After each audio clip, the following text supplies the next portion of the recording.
Bismillahirrahmanirrahim. Assalamualaikum warahmatullahi wabarakatuh. Selamat siang anak-anak ibu yang soleh-soleha. Semoga semuanya dalam keadaan yang baik, dilimpahkan banyak rezeki, berkah dan kebahagiaan selalu oleh Allah Subhanahu wa taala. Amin. Dalam pembelajaran daring hari ini, kita ketemu lagi sama Ibu Lulu Rahayu dalam pembelajaran praktikum akuntansi perusahaan jasa, dagang, dan manufaktur. Untuk pembelajaran hari ini kita akan membahas tentang penyusunan neraca lajur atau kertas kerja pada perusahaan jasa. Nah, di video ini untuk mempermudah Ibu gunakan Microsoft Excel. Oke. Ini neraca lajur ini merupakan kelanjutan dari siklus akuntansi setelah kalian melakukan penyusunan jurnal penyesuaian. Oke. Nah, neraca lajur sendiri istilah lainnya atau biasa dikenal juga sebagai kertas kerja, di mana neraca lajur merupakan alat bantu kita dalam melakukan penyusunan laporan keuangan. Oke, kemudian format neraca lajur itu ada 3, tapi yang sering digunakan adalah neraca lajur 10 kolom. 10 kolom itu dihitung dari kolom-kolom yang memiliki perbedaan dari pencatatan-pencatatan yang lain. Karena nomor akun dan nama akun kan memang semuanya ada ya, di jurnal umum ada, jurnal penyesuaian ada, buku besar pun ada nama akun. Nah, kita hitung mulai dari kolom neraca saldo sampai dengan neraca. Ada 1, 2, 3, 4, 5, 6, 7, 8, 9, 10. Maka ini dikenal dengan neraca lajur atau kertas kerja 10 kolom. Jenis lainnya ada neraca lajur 8 kolom dan neraca lajur 12 kolom. Jadi 8 kolom, 10 kolom, dan 12 kolom. Oke, untuk 8 dan 12 kolom Ibu tidak menjelaskan ya nak, karena di tugas daring sebelumnya kalian sudah dikasihkan tugas, udah Ibu beri tugas untuk menganalisis perbedaan dari ketiga format neraca lajur. Oke. Untuk membuat neraca lajur itu sendiri dibutuhkan beberapa data, yaitu data neraca saldo awal dan data penyesuaian. Kita analisis satu-satu ya. Nah, ini neraca saldo. Biro Konsultan Ridwan, berarti ini judul atau nama perusahaan neraca saldo per 1 Desember. Jadi karena ini 1 Desember itu merupakan neraca awal sebelum terjadinya penyesuaian. Di sini ada kas, ada piutang, perlengkapan, sewa dibayar di muka, dan lain sebagainya. Neraca saldo ini terdiri dari akun aktiva dan pasiva, di mana aktiva itu sendiri adalah harta perusahaan. Biasanya nomor akunnya itu 1 untuk di perusahaan jasa depannya. Jadi 101, 102, 103 dan seterusnya itu adalah bagian dari harta. Kemudian pasiva itu terdiri dari utang dan modal. Nah, utang dan modal itu adalah nomornya 2 dan 3 ya. Kemudian selain itu ada pendapatan dan beban juga. Nah, ini diurutkannya sesuai dari nomor 1, nomor 2, nomor 3, nomor 4, dan nomor 5. Kemudian nama-nama akun disusun berdasarkan urutan-urutan yang paling mudah berubah menjadi uang atau yang paling liquid. Jadi mulai dari kas, piutang, perlengkapan, sewa dibayar di muka, masuk ke peralatan kantor atau aktiva tetap, akumulasi, kemudian utang dagang, modal, price, baru ke pendapatan dan beban-beban. Nah, posisinya ingat ya, kita harus ingat lagi saldo normal setiap akunnya, di mana untuk saldo normalnya akun aktiva itu kan adanya di debit. Apabila aktiva itu memiliki saldo di posisi kredit, berarti itu dikenal sebagai namanya akun kontrak.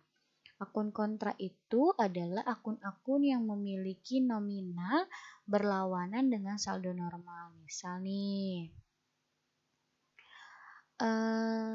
aktiva itu adalah saldo normalnya kan debit, tapi ketika ada aktiva yang memiliki saldo normal kredit, maka itu dikenalnya dengan istilah akun kontra. Kemudian utang itu kan saldo normalnya di kredit. Modal saldo normal di kredit, tapi apabila ada akun modal yang memiliki saldo normal debit, maka itu adalah akun kontra dan seterusnya. Ini hanya kita ulas sebalik saja. Oke, selanjutnya kita ke jurnal penyesuaiannya.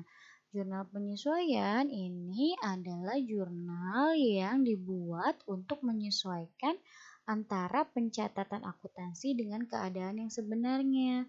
Dengan keadaan yang sebenarnya itu maksudnya dengan posisi nominal akun sesuai dengan keadaan sebenarnya, terjadi pengurangan ataupun terjadi penambahan akibat adanya kegiatan operasional perusahaan. Untuk jurnal penyesuaian nggak akan Ibu bahas hari ini karena itu sudah merupakan bahasan kita minggu lalu. Sekarang kita fokus ke penyusunan neraca lajur. Oke, setelah tadi dijelaskan neraca lajur itu memiliki 10 kolom yang kita pakai, sekarang kita tata cara pengisian neraca lajur. Nomor akun diisi dengan nomor akun yang dimiliki akun. Ini nama akun juga nama akunnya. Nah, neraca saldo ini merupakan nominal-nominal yang berasal dari neraca saldo awal. Kemudian penyesuaian ini merupakan nominal-nominal yang berasal dari jurnal penyesuaian. Kemudian neraca saldo disesuaikan itu merupakan gabungan dari kolom neraca saldo dan penyesuaian. Nanti format pembuatannya Ibu jelaskan. Setelah itu laba rugi ini merupakan komponen-komponen atau akun-akun yang terdiri dari akun pendapatan dan beban yang dijadikan sebagai komponen laporan laba rugi. Yang ini juga kolom neraca digunakan sebagai komponen penyusun laporan neraca. Oke, kita mulai. Pertama, kita masukkan dulu akun yang ada di neraca saldo. Kita copy paste benar-benar tidak ada yang dibedakan. Mulai dari urutannya, nominal, dan lain sebagainya kita pastekan di neraca lajur. Jadi kita tulis ulang ya nak ya. Bentar, ini nggak muat. Kita tulis ulang, cukup tulis ulang, tidak ada perubahan apapun. Susunannya, nama akunnya, posisi debit kreditnya itu tidak ada perubahan apapun. Oke, kita coba cek ya. Kas ada di debit, sampai ke peralatan ada di debit. Sama persis karena kita copy paste. Kalian cukup pindahkan akun-akun yang ada di neraca saldo awal ke nomor akun, nama akun, kemudian ke kolom neraca saldo. Ya, ini ditotal dulu jumlahnya. Kita copy paste aja keseluruhan. Jadi tidak ada perubahan apapun. Oke, selanjutnya kita akan mengisi kolom penyesuaian. Penyesuaian pun sama seperti neraca saldo. Yang membedakan adalah kalau kolom neraca saldo diambil dari neraca saldo awal, kalau kolom penyesuaian diambil dari jurnal penyesuaian. Apabila nama-nama akunnya sudah ada di daftar yang sebelumnya, kalian cukup masukkan nominalnya saja. Tapi kalau nomor akunnya belum ada dan nama akunnya belum ada, kalian tambahkan di bawah. Urutannya tidak lagi berdasarkan urutan yang tadi, aktiva, pasiva dulu, terus pasiva dulu, kemudian pendapatan beban, tidak seperti itu. Boleh langsung disesuaikan dengan jurnal penyesuaian yang pertama terjadi, ya nak ya. Oke, kita lihat. Jurnal penyesuaian yang pertama adalah beban perlengkapan. Maka kita bisa masukkan dulu beban perlengkapan. Kita lihat. Beban perlengkapan adakah di sini? Kalau tidak ada kita tambahkan di sini. Sebentar, ini ada rangkap nomor akun. Oh iya, nomor akun itu tidak boleh sama ya nak ya. Jadi nomor akun, satu nomor akun untuk satu nama akun. Kita masukkan beban perlengkapan karena tidak ada di daftar nama atau daftar nama akun yang di neraca saldo, maka kita tuliskan lagi di bawah beban perlengkapan. Posisinya tadi kan di debit sebesar 400.000. Kita tinggal tuliskan 400.000. Seperti itu. Kita lanjut lagi yang kedua. Yang kedua adalah perlengkapan di kredit 400.000. Kita lihat neraca lajurnya. Perlengkapan kan sudah ada, dia merupakan akun yang berasal dari neraca saldo. Maka kita tidak usah menambahkan lagi nama akun perlengkapan di bawah sini. Kita langsung tuliskanlah di sebelah kredit 400.000. Oke, seperti itu. Kemudian lanjut lagi beban sewa dan sewa dibayar di muka. Beban sewa ada enggak? Karena belum ada kita tambahkan. Beban sewa sebesar 800.000. Kita tulis di debit 800.000. Dan sewa dibayar di muka. Sewa dibayar di muka kan sudah ada ya di akun neraca. Kita tuliskanlah sewa dibayar di muka 800.000. Lanjut lagi, jurnal penyesuaian yang ketiga. Beban penyusutan peralatan terhadap akumulasi penyusutan peralatan 200.000. Beban penyusutan peralatan nggak ada, kita tambah lagi. Beban penyusutan peralatan di debit 200.000. Yang di kreditnya adalah akumulasi penyusutan peralatan. Tuliskan di kredit 200.000. Nah gitu nak ya. Jadi pokoknya kalau nama akun itu belum tersedia dari akun-akun yang berasal dari neraca saldo, kalian tambahkan akun-akun yang berasal dari jurnal penyesuaian itu di bawah setelah nama akun dari neraca saldo di input. Lanjut lagi. Piutang pendapatan terhadap pendapatan jasa 500.000. Oke, piutang pendapatan berarti dia adalah bagian dari harta. Ada nggak piutang pendapatan? Nggak ada. Kalau nggak ada kita tambahkan, tulis piutang pendapatan. Di debit sebesar 500.000. Kemudian yang dikreditnya adalah pendapatan jasa. Pendapatan jasa sudah ada.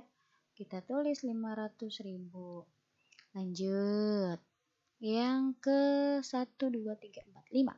Beban gaji dan utang gaji 250.000. Beban gaji udah ada, debit 250.000. Kemudian utang gajinya belum ada, kita tambahkan utang gaji. Utang gaji di kredit 250.000. Nah, seperti itu, Nak. Oke, kita lanjut lagi yang terakhir ya. Yang terakhir ada iklan dibayar di muka dan beban iklan. Kita lihat iklan dibayar di muka nggak ada, tambahkan lagi.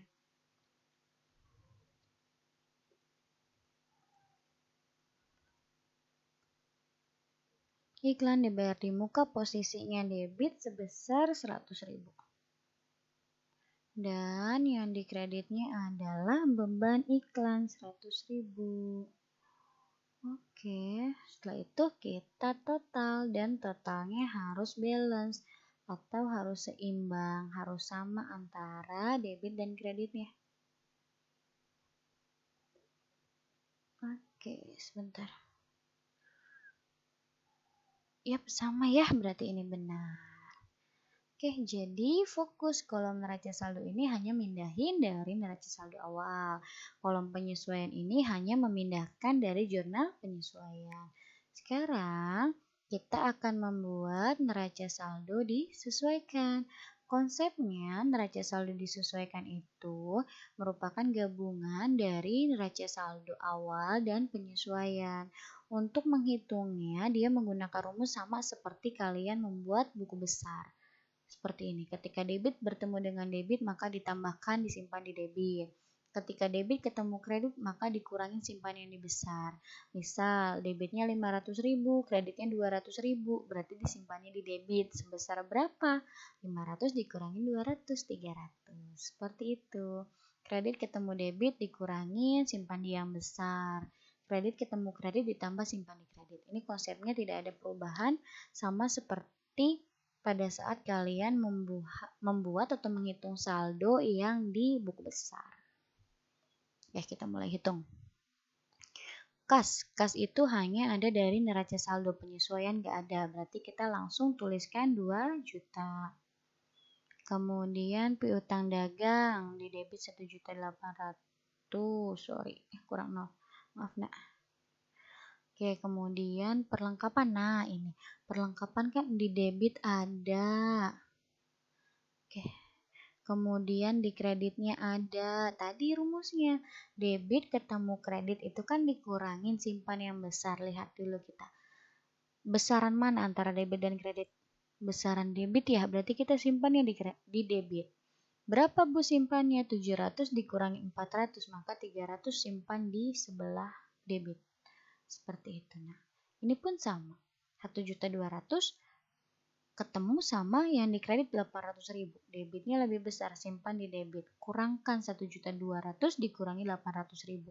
400.000. Seperti itu. Ini peralatan kantor hanya ada di neraca saldo, berarti kita pindahkan. Ya, nah, ya seperti itu. Kalau yang hanya ada di neraca saldo, penyesuaiannya nggak ada, pindahin. Bu, pindahinnya gimana? Sesuai yang posisi debit kreditnya. Kalau di neraca saldonya debit, ya udah simpan lagi di debit. Kalau di kredit, simpan lagi di kredit. Seperti itu. Itu pun berlaku apabila di neraca saldonya nggak ada, tapi di penyesuaiannya ada. Langsung saja pindah. Sesuaikan posisinya dengan posisi yang semula. Oke, lanjut. Akumulasi penyusutan peralatan kantor kredit ketemu kredit berarti ditambah simpan di kredit. 600.000. Utang dagang langsung 1 juta. Kemudian modal tidak ada di penyesuaiannya langsung 4.500.000. Prive di penyesuaiannya nggak ada langsung 200.000. Oke, selanjutnya pendapatan jasa.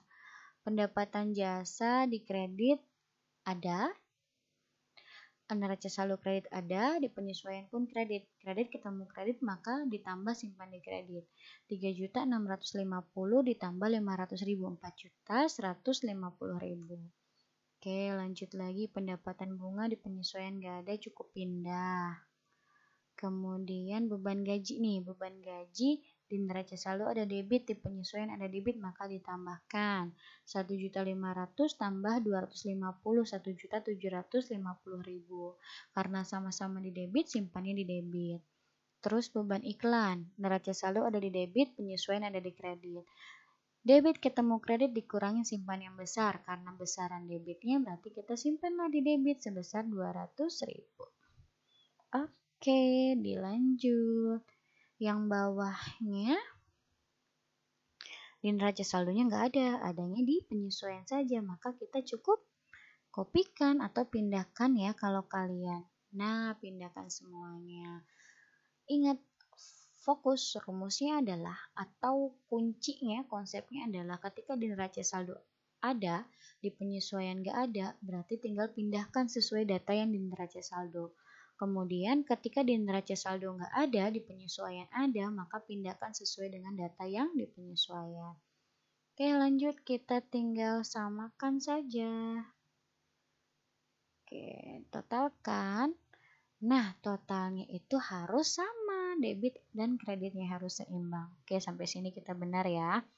Oke, lanjut ke kolom laba rugi. Nah, untuk penyusunan kolom laba rugi dan neraca, kita cukup hanya membutuhkan kolom neraca saldo disesuaikan.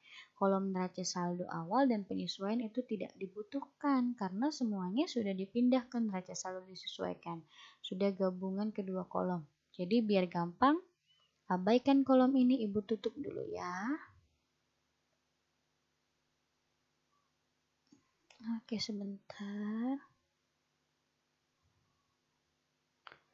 Oke, nah sekarang kita ke laba rugi. Untuk membuat laba rugi, ada rumus ini atau ada aturannya nih. Nah, kita lihat. Untuk mengisi laba rugi, yang harus masuk adalah komponen akun pendapatan yang kalau di perusahaan jasa itu punya nomor akun depannya 4 dan beban. Atau nomor akun yang depannya 5. Oke, kita tinggal cari saja di sini. Dari kolom neraca saldo yang disesuaikan, akun mana aja yang merupakan pendapatan dan beban. Oke, 1, 2, 3 berarti ini nggak ada ya.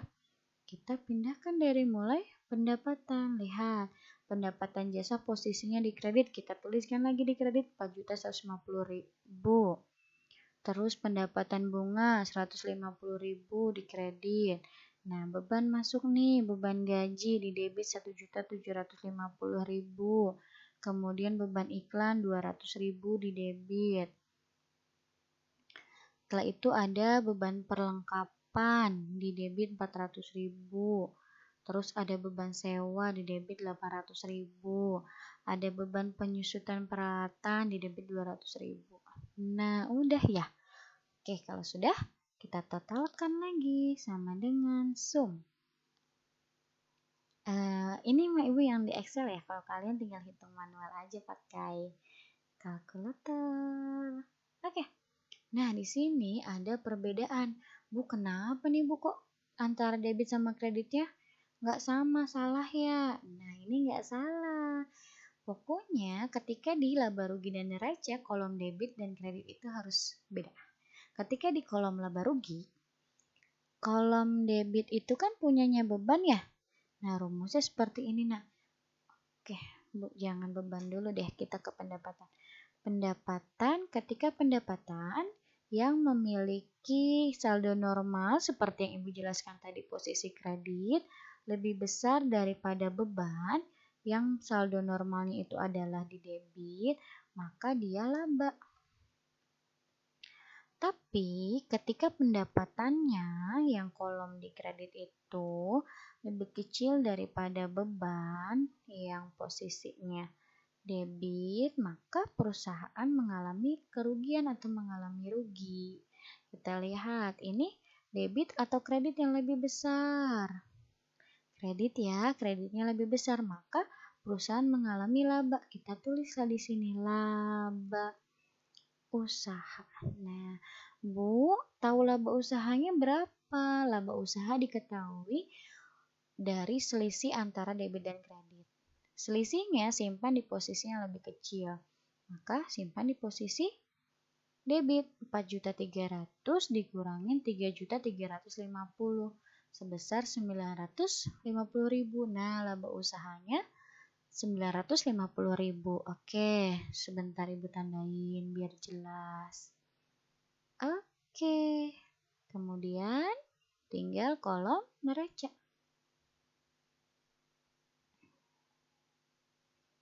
Sebentar. Ke neraca. Oke, untuk kolom neraca yang merupakan komponen neraca itu adalah aktiva dan pasiva atau harta yang punya nomor 1, kemudian utang yang punya nomor 2, dan modal yang punya nomor 3. Kita tinggal masukkan saja nih sisa-sisanya ya. Oke, berarti kas kita masuk 2 juta. Dan seterusnya kita copy ya di sini ya. Tinggal pindahkan saja yang punya nomor depan 1, 2, dan 3. Pendapatan berarti enggak, beban enggak. Nah, ini piutang pendapatan. Di debit 500.000. Maaf kelebihan. Kemudian utang gaji 250.000. Terus ada iklan dibayar di muka 100.000. Setelah semua pindah, kita totalkan lagi.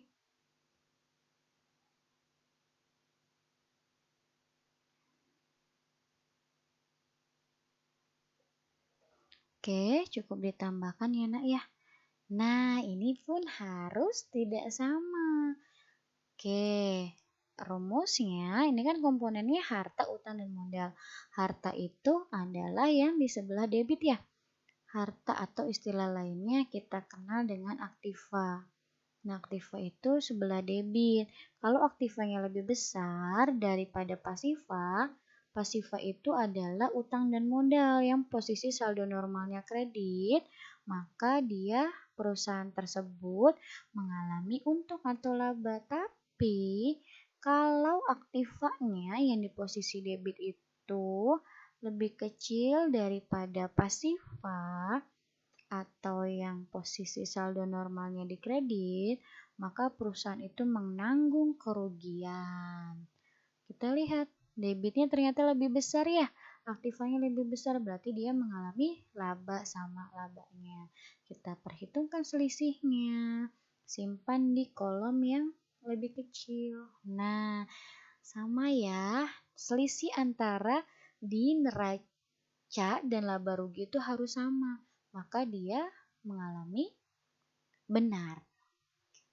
Penyusunan neraca lajur kita benar apabila selisih antara neraca dan laba rugi itu sama. Tapi kalau selisih antara keduanya ini beda, itu salah. Ya, setelah itu kita akhir totalkan.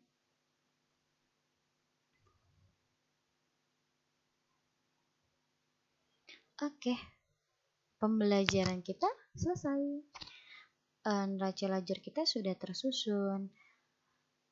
Nanti Ibu akan share tugas dan latihan untuk kalian kerjakan agar lebih paham lagi ya nak ya. Terima kasih. Assalamualaikum warahmatullahi wabarakatuh.